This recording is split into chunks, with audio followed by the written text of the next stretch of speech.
help Mom before me. When I went to my son's house, I found my 10-year-old grandson, who should have run away, chained up. As I was about to help him, he said that my daughter-in-law, who should have been deceased, was there. But your mom passed away.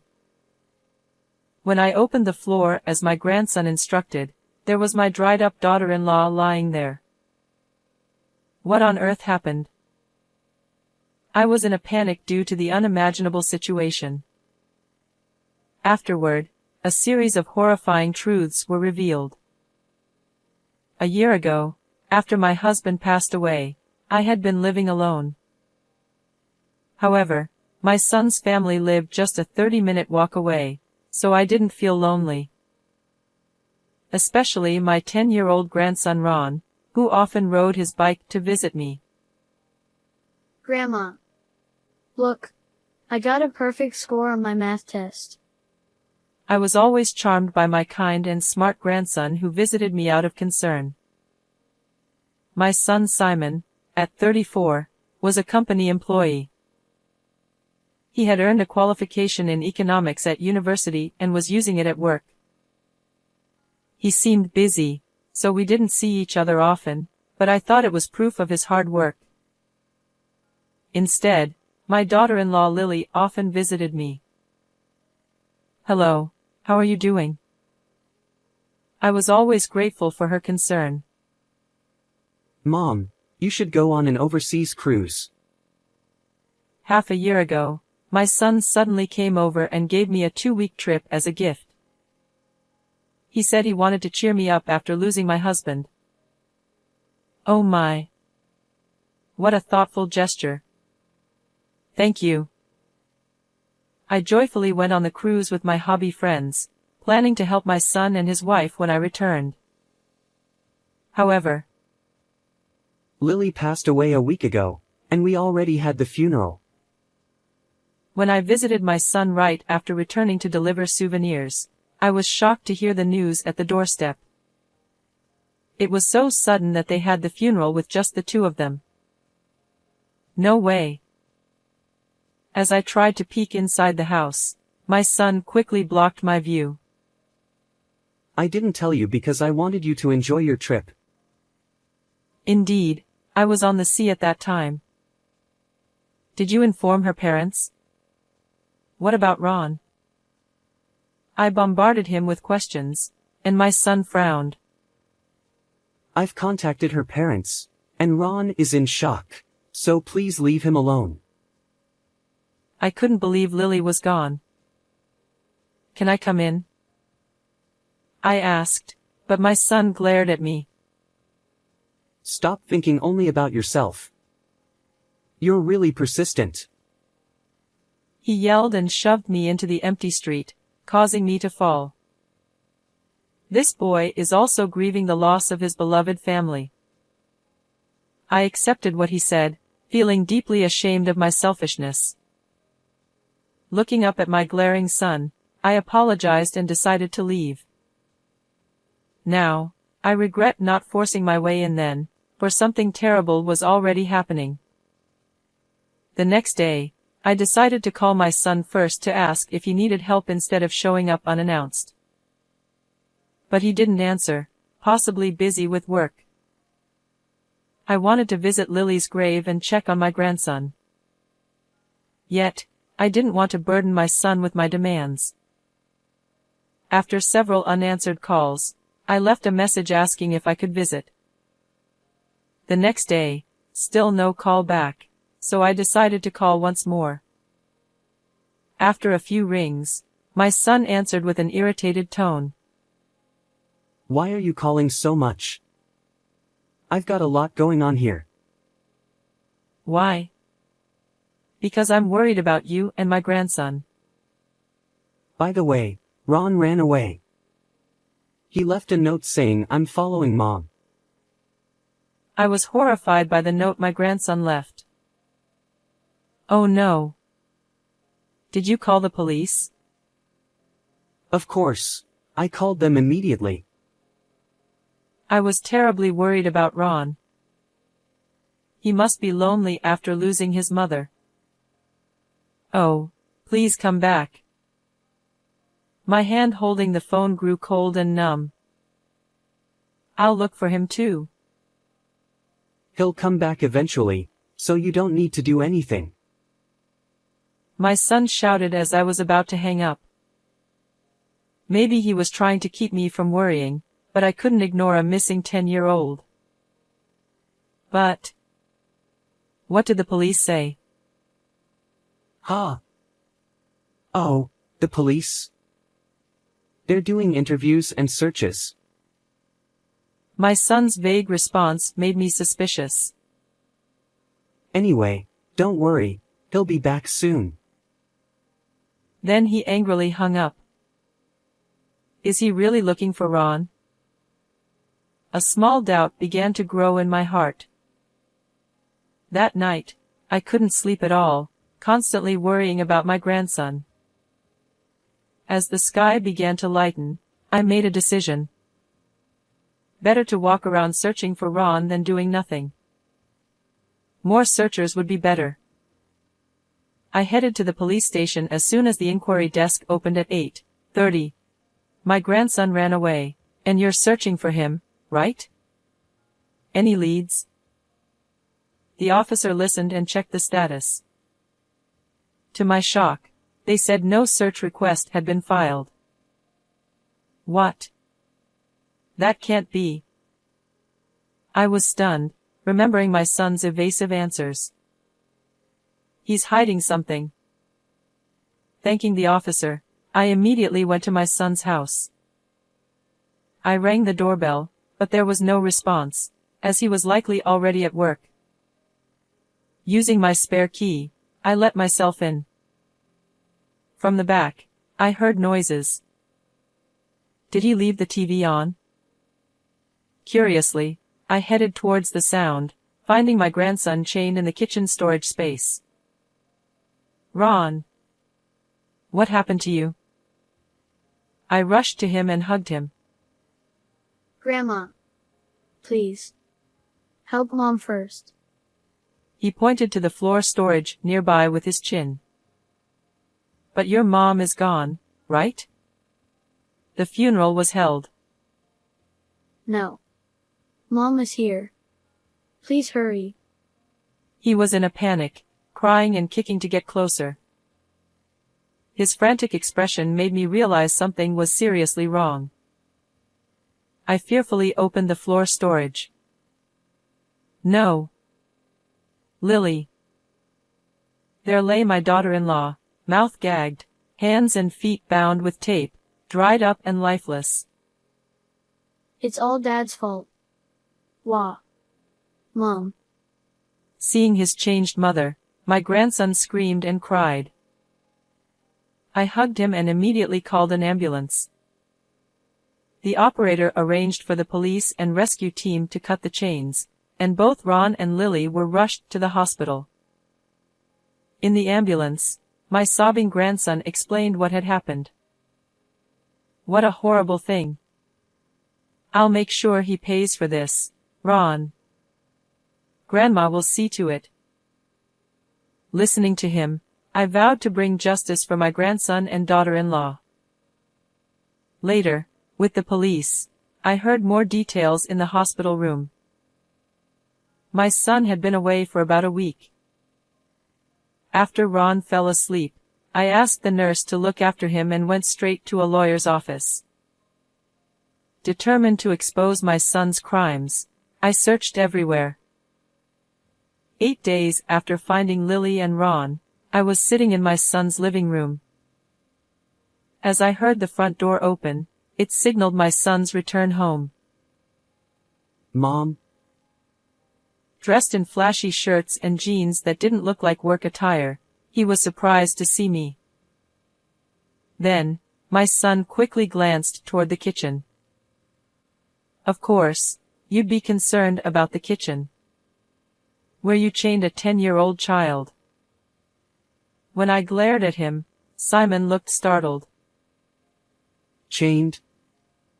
What are you talking about? You mean the toy handcuffs he was playing with? His flustered and lame excuse made me feel nauseous. Enough with the lies. You left a 10-year-old alone for over a week. You said Ron ran away from home, didn't you? When I accused him sternly, Simon's eyes darted around, occasionally glancing toward the kitchen. He did run away, but the police found him. Liar. You didn't even file a missing person report. I confirmed it myself. I stood up from the chair with a bang and yelled, making my son wince and fall silent. But Lily's gone, and I have to work for the sake of the kid left behind. He mumbled, sneaking glances to check if the floor hatch was open. That's completely different from what Ron told me. Just as I started speaking, my son shouted, Enough already, you old hag. Haven't you finished menopause? He raised his voice, interrupting me, and tried to drag me out of the house. I found your dried-up wife under the floor you keep glancing at. I know everything. I pushed his hand away with all my strength, my hair disheveled as I screamed.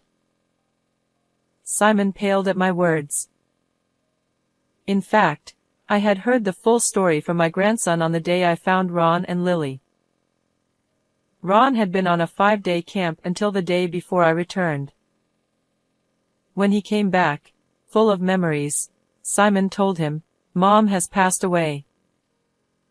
No matter what Ron asked, Simon didn't answer and blocked the kitchen with a partition, preventing access. My grandson cried, I want to see Mom. I want to see Grandma, but Simon only yelled, Shut up. When I visited Simon's house right after returning, Ron heard the doorbell and was thrilled. Grandma's here. He tried to run to the door, but Simon gagged him and held him down. You told him, you weren't here when your mom died, so the police suspect you.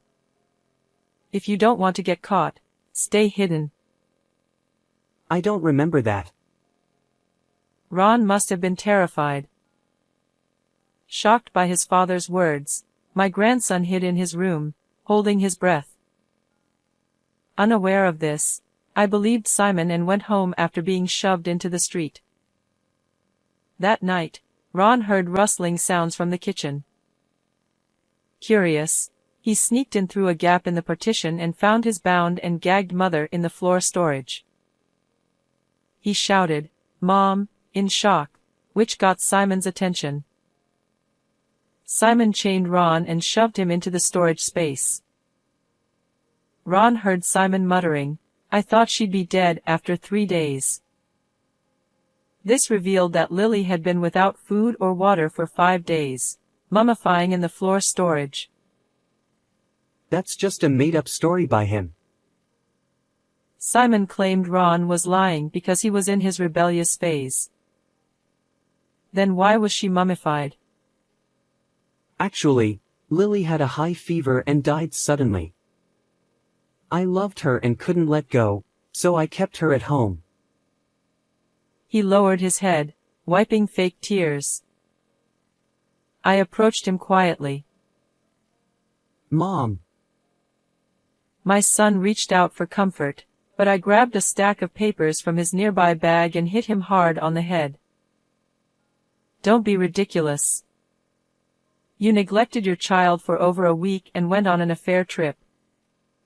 That's your idea of love? The stack of papers was evidence of my son's infidelity. His computer was full of emails and photos with his mistress, and gifts and luxurious dinners were all documented in the photos. Where did you get those? Frantically trying to hide the papers, he looked pathetic. I found this account book in your closet. I slammed a bank book on the table, making Simon's face twitch. The bank book showed transfers totaling $200,000 over 3 months, way too much for a salary. You said you were in accounting, but this is embezzlement. Ha! This is a bonus. It's too early for you to go senile. He spat back, but then, That's not true. a strong voice came from the next room. Simon looked in shock as a tall, middle-aged man stepped out. Ollie? Yes, he was Ollie, the head of accounting at Simon's company. After finding Lily and consulting with the police, I also discussed the suspicious transfers with the manager. The company was aware of the unusual transactions and was already investigating. Ollie had called to check on us, and I informed him about Simon's return. Instead of calling the police, I called Ollie, who offered to accompany me for safety. You've let me down. Standing with folded arms and glaring at Simon, he continued. Everyone makes mistakes, but a crime is inexcusable even once. What? Simon told me he was an exceptional employee. I asked, confused by the contradiction. No, he makes many mistakes and tries to blame female colleagues. I was stunned and looked at Simon, who avoided eye contact. Still, I believed he had potential. Embezzlement is unforgivable. Spending stolen money on your mistress. What a disgrace. Shrinking under our combined scolding, Simon suddenly raised his head and started speaking boldly. Embezzlement and infidelity were wrong, but I couldn't accept Lily's sudden death. I wanted her close, so I put her under the floor. Claiming she wasn't alive when confined, he began sobbing theatrically. Stop lying. Lily is alive. When I revealed that Lily survived, my son's eyes widened in horror. His fake tears were obvious. That day, thanks to the doctors, Lily was saved and, though bedridden, gave statements to the police matching Ron's. She discovered Simon's bankbook and was attacked when she tried to contact the company. Remembering her trembling during her statement made my anger flare up again. Our company values customer trust above all. We cannot tolerate this. You're fired. The manager's low, powerful voice made Simon tear up. What you did is unforgivable. You're cut off. You won't see your wife or child again. My declaration visibly shook Simon. What? Fired and cut off? How am I supposed to live? Help me, Mom. Go cry in the bathroom again. I pushed away my son, who was clinging to me, crying. Just then, I heard police sirens, signaling the arrival of officers called before Ollie's appearance. Am I really getting arrested? I just wanted to impress a younger woman. Simon cried out, but I handed him over to the police, shooing him away. After that, my son was arrested. The lawyer predicts that, due to embezzling company funds, he might spend about 10 years in prison. Lily divorced him immediately and demanded $200,000 in alimony and child support. I hope he spends his life in poverty and loneliness, darker than the space under the floorboards. On the other hand, Lily has fully recovered, and Ron is doing well too. Feeling responsible for my son's actions, I offered to support their living expenses, but Lily firmly refused, saying she would work. Instead, she asked me to help take care of Ron, which feels like a reward, to be able to spend time with my adorable grandson at such an easy-to-handle age. Lily started working as an insurance agent and amazingly became the top salesperson nationwide. I will continue to watch over both of them with all my heart. How did you find this story? Please don't forget to subscribe to the channel. See you in the next video.